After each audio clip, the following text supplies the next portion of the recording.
আজকে বীরভূমের আপনাদেরকে 5টা সতী মায়ের দর্শন করাচ্ছি। দেখুন, প্রথম হচ্ছে কঙ্কালীতলা মা। এখানে মায়ের কোমর পড়েছিল। এটা হচ্ছে নলহাটেশ্বরী মা। এখানে মায়ের নলি পড়েছিল।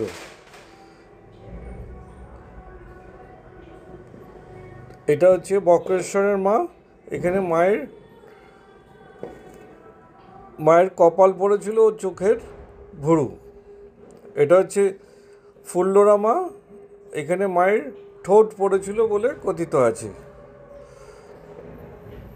খুব জাগ্রত মা, দেখুন। আর এটা হচ্ছে নন্দিকেশ্বরী মা। এখানে মায়ের কণ্ঠহার পড়েছিল, এটাই কথিত আছে। এই 5 মায়ের দর্শন আপনাদেরকে করালাম আজকে কালী পুজোর দিন। সবার যাতে মঙ্গল হয়, ভালো হয়, সেই জন্যই দর্শন করালাম। নমস্কার।